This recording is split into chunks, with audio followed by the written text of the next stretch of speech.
උමුණ නමුණු කුලගිරි හිස උදුල සඳ මඩල දුටු නෙත රැවටුණා තමයි. මේකේ කොහෙවත් අයියා උමා සඳ මඩල වගේ කියලා නෑ. හරි උපක්‍රමශීලී සූක්ෂමයි. දැන් ඒක එහෙම දැන් සඳ මඩල දුටුවම මගේ ඇස් රැවටුණා ඔයා කියලා. ඒක හෙල්ලේ කියන්නේ නෑනේ. ඒ වගේම කියනවා දැන් එතකොට දකින්නවා දැන් මේ උමා ඒකට සතුටෙන් hina වෙනවා කියලා. කාන්තාව කොහොමද ඉතින් වර්ණනයට පොඩ්ඩක් කැමතිනේ. පොඩ්ඩක් නෙමෙයි සෝරි. හරිම කැමතියි. ඉතින් මේ වෙලාවේ උමා hina වෙනවා සතුටින්. ඔන්න ඊළඟ පියවරට යනවා ක්‍රමේ. එතකොට කියනවා මුහුණ රතු වෙලා දෙන පින් කඳුළු පනින තුරු එළියට.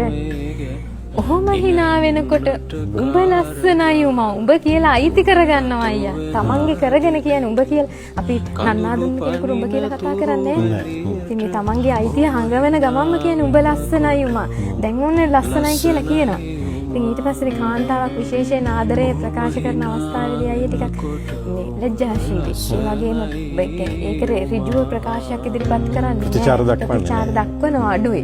ඉතින් එතකොට පෙම්වතාගේ වගකීමක් සමා ඒ වචන එළියට ගන්න එක. එයාට එළියට එන්න මඟ පාදන එක. මේක කියන්නේ එයා ලව්ව ආදරේ කියලා කියව ගන්න එක. ඉතින් මේ මං හැම වෙලේම කියනවා මම මේකින් පෙම්වතාට හරි කැමති හරි උපක්‍රමශීලීව ආදරේ ප්‍රකාශ කරනවා කියලා. නුඹේ වත මඩල සංගවා මුවා වෙන රිසින් අතුරන සීත පිණි නිසා තිලකය පාළුවේ උමා. කියන ඔය ආදරේ කිව්වේ නැත්තම් උඹගේ හිත පාළුවේ හිතට තිලකේ පාළුවේ. ආදරේ ප්‍රකාශ කරන්න. සීත මීදුමේ තිරපට ඔය බය කියන ආගම කියන බය කියන දේ අයින් කරන්න හිතෙන්. ආදරේට ආගමක් නැහැ. වලලු අතින් කියන්නේ එයා කැමති වලලු දාගෙන ඉන්නේ මේ කැමැත්ත ප්‍රකාශ කරන්න. හැබැයි අර තිරපටේ දාගෙන ඉන්නේ.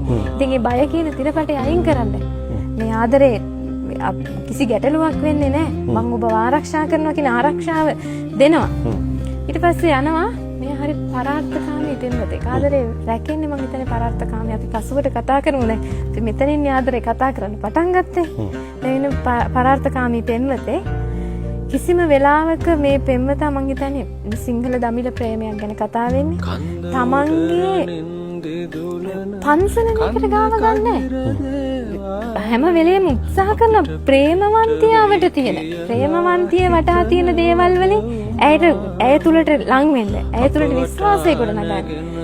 කන්න උඩ රුවින්දින ඉසෙන කන්න කදිර දේවාලය. පන්සල කියන්නේ අපිට පිට වෙයි කියලා හිතනවද උමා? මේ කතා කරනවනේ. ඒ වගේම අප වටා නැගෙන උවදුරු ඈත් වී නොබෝ කලකින්. කාලෙකින් මේ ප්‍රශ්න විසඳෙයි. කවදාවත් කියනවද මේ ප්‍රශ්න විසඳෙන්නේ නැහැ. අපි මේක නතර කරලා යන් කියලා කියන්නේ නැහැ. මේ ප්‍රශ්න විසඳෙයි. පිච්ච මල් සුවඳ විතරක් ඉතිරි වෙදවුමා. ඒ ප්‍රශ්න විසඳෙනකොට පිච්ච මල් සුවඳ තියෙයිද? ඔය එයාට ඕනේ අරයා මේ උමා වෙන සිංහල කාන්තාවක් විදිහට විවාහ කරගන්න නෙවෙයි. එයා දුටු දමිළ කාන්තාව විදිහට එයාට ඕනේ. ඒකනේ කියන්නේ තරලිය මල් සුවඳ කියලා කියන්න පුළුවන්. පිච්ච මල් සුවඳ ඕනේ. අපි ආදරය කරන්නේ අය එක එක්කෙනාගේ තියෙන විවිධත්වයටනේ. ඉතින් උඹ හරි අපූර්වට මේ විවිධත්වය ගැන කියනවා. ඉතින් මේ ගීතේට මම ආස වෙන්නේ ඇති නේද?